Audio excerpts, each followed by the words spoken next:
경매로 돈 벌려고 하다가 3천만 원을 날린 사례를 지금 소개해 드리려고 합니다. 이거는 한 사람만의 사례가 아니라 여러분들의 사례도 될 수 있어요. 초보가 쉽게 할 수 있는 물건이라고 생각했는데 알고 봤더니 엄청난 함정이 숨어 있는 거예요. 그래서 여러분들 오늘 이 영상은 꼭 보시고 행크TV 구독자분들 중에서 이렇게 손해보는 분들이 나오지 않았으면 하는 바람에서 제가 오늘 시간을 준비했습니다. 네, 여러분들 돈은 버는 것보다 지키는 게 훨씬 중요합니다. 입찰하면 안 되는 물건을 걸러내는 게 우선이에요. 그런데 이게 겉으로 봤을 때 너무 멀쩡해요. 너무 멀쩡해서 그냥 들어갔는데 억울한 상황이 발생하는 거죠. 그래서 제가 이런 물건을 골라내는 방법, 그 다음에 이런 물건을 받았을 때 또 어떻게 대처하면 되는지 그 방법까지 모두 알려드리도록 하겠습니다. 자, 실전 사례로 알려드리도록 하겠습니다. 제가 지금 촬영하고 있는 이 시점에 진행하고 있는 사건입니다. 광주 광역시 흑석동에 있는 아파트입니다. 4억 3천이고 2억 4,300이고 KB 저희 시세가 나와있죠. 4억 200인데 이거를 누가 3억 4,680만 원에 낙찰받았다가 미납을 했습니다. 미납을 했다는 거는 여기 최저 가격이 3억이 넘었기 때문에 3천만 원을 포기했다는 의미입니다. 야, 여러분들 피 같은 돈이잖아요. 3천만 원 또 엄청 큰 돈이잖아요. 왜 미납을 했을까요? 이거를 경매 강의를 하는 사람들 중에서도 모르는 사람이 더 많아요. 여러분들 이 물건을 한번 권리상 분석을 해보면 압류 있고 그 다음에 아무런 이상 없습니다. 임차인도 지금 전입 확정일자가 다 빨라서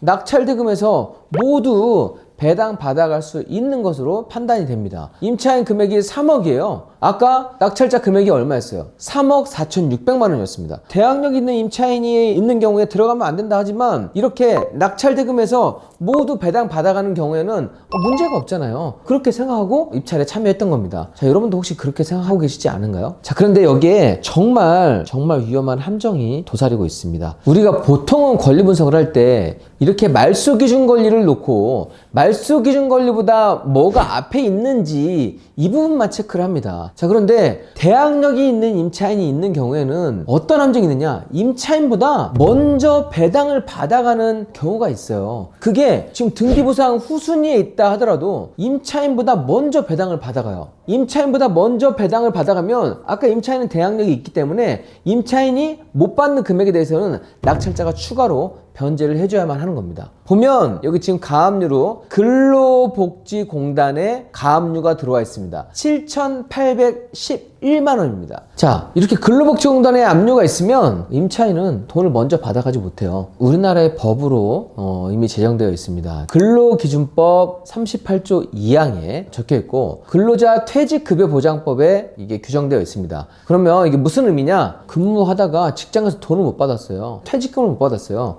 이런 경우에는 경매 절차에서 그 사람 물건이 경매가 될 때 월급을 못 받은 사람이니까 3개월치는 먼저 받을 수 있게끔, 퇴직금도 3년치는 먼저 받아갈 수 있게끔 그렇게 법이 되어 있는 겁니다. 자, 그러면 여러분들이 딱 이걸 봤을 때 이렇게 말소 기준 권리만 보고 권리 분석을 했던 사람은 아무 이상 없겠네, 임차인이 먼저 배당 받아가니까 이 생각으로 좀 오류가 생길 수 있는 거예요. 그런데 경매를 또 오래 해보고 이 법령에 대해서 알고 있는 사람은 여기 지금 근로복지공단에 가압류가 있네? 자, 근로복지공단의 가압류는 분명 최종 임금 3개월치 못 받은 사람들, 그 다음에 퇴직금 3년치가 거의 포함되어 있는 경우가 많아요. 가압류 중에서 아닌 경우도 있지 않나요? 아니요, 그렇지 않아요. 이런 경우에 거의 제가 했던 사건들은 대부분 저 금액에 포함된 금액이기 때문에 7,800만 원은 임차인보다 먼저 배당을 받아가겠구나 라고 생각을 하시면서 이 물건에 입찰을 하셔야 되는 겁니다. 첫 번째 낙찰자는 3억 4,680만 원, 사실 이 돈만 주면은 그냥 끝난다고 생각을 했는데 이게 아니라 7,800만 원 근로복지공단 압류에서 먼저 배당 받아가게 되니까 임차인의 미배당 금액까지 물어줘야 되니까 이거를 포기를 하게 된 겁니다. 그런데 위에 보면 KB 시세가 4억이라고 나와 있는데 3억 8천에 받는다 쳐도 시세대로 팔면은 이득 아닌가요? 그쵸. 여러분들이 왜 미납했는지를 좀 잘 보셔야 되는데 미배당 금액이 얼마 안 될 것이기 때문에 입찰 보증을 포기하는 것보다 그냥 받고 나서 그 가격에 파는 게 피해를 줄일 수 있다고 생각을 합니다. 하지만 실제로 선순위가 될 수 있는 금액이 근로복지공단의 압류만 있는 게 아니라 또 여기 지금 압류가 돼 있는데, 자, 이 압류의 세금 금액이 또 얼마일지 모르겠지만 세금 중에서 조세 채권도 우선권을 가지는 경우가 있어서 1,000이나 2,000 정도가 먼저 가져간다고 하면 손실을 줄이는 것보다 더 금액이 컸었기 때문에 포기한 게 아닐까 생각을 합니다. 경매 사건은 세금은 미리 알 수는 없어요. 낙찰 받은 다음에 경매 기록부를 열람해서 확인을 하는 게 중요하겠습니다. 아, 이거 무서워서 경매하겠어요? 그렇게 생각하실 거예요. 한 가지 제가 포인트 알려드릴게요. 지금 여기 보면은 말소기준관리가 압류잖아요. 그런데 이런 경우는 거의 흔치 않거든요. 보통은 아파트라고 하면 무엇이 가장 먼저 있을까요? 맞습니다. 은행의 근저당이 먼저 있거든요. 은행에서 대출이 됐다고 하면 그런 물건은 조금 안심하셔도 되겠습니다. 여러분들이 은행에 대출을 받으러 가면 떼어오라는 서류가 있어요. 그 중에 하나가 국세, 지방세, 완납 증명원이라는 게 있습니다. 혹시라도 근저당보다 앞서서 조세채권이 체납되어 있는지 확인하기 위해서 했던 거니까 근저당 있는 물건 같은 경우에는 이런 케이스가 좀 드물다고 할 수 있겠습니다. 겁먹지 않으셔도 되고, 일단은 대항력이 있는 임차인이 있는 경우에만 근로복지공단의 압류, 이것만 좀 여러분들 챙기시면 될 것 같습니다. 자, 한 가지 더 말씀드리면 배당 순서를 여러분들이 아시면 좋을 것 같아요. 우리가 경매로 매각대금이 발생하면 이거를 채권자들한테 나눠주는데 첫 번째로 경매 비용을 뺍니다. 그리고 지금 임차인은 저희가 첫 번째로 받아야 할 것 같지만 임차인이 세 번째가 있어요. 임차인보다 더 빠른 게 근로복지공단에 최종 3개월분 월급하고 3년치 퇴직금이 먼저 받아가는 거고, 또 당해세가 있다고 하면 당해세도 먼저 받아가게 됩니다. 최근에 전세 사기 사건이 워낙 크게 터졌기 때문에 그때 법이 개정됐어요. 23년 4월 1일 이전 세금만 지금 당해세가 먼저 받아가게끔 되어 있고, 임차인들도 아무것도 없는 상태에서 지금 들어왔는데 갑자기 세금이 먼저 받아간다고 하면 임차인들도 되게 귀찮고 억울할 거 아니에요. 그래서 23년 4월 1일 이후에는 당해세라 하더라도 임차인보다 먼저 받아갈 수 없게끔 법이 바뀌었습니다. 지금 26년이잖아요. 과거에 은행 근저당이 그 이전에 설정되었다고 하면 이 법이 적용이 되고, 그 전에 근저당이나 이런 채권자들이 손해보면 안 되니까 그 전에 했던 사람들은 해당이 되지 않고 그 이후에가 해당된다고 보시면 되겠습니다. 그러니까 이제는 2순위는 앞으로도 위험성이 사라질 거지만 여전히 1순위는 법이 개정되지 않았다, 개정될 수도 없다. 그렇잖아요. 임차인도 보호를 해야 되지만 돈 못 받은 월급쟁이도 보호해야 될 거 아니에요. 퇴직금도 못 받았는데. 그래서 1순위 근로복지공단의 압류는 여러분들이 반드시 기억을 해야만 되는 그런 포인트가 되겠습니다. 자, 이제 행크TV 분들은 이런 사건 입찰하지 않고 잘 넘길 수 있을 거라고 생각을 합니다. 근데 이제 이런 물건을 제가 못 보고 실수로 낙찰받았으면 보증금을 날리는 수밖에 없나요?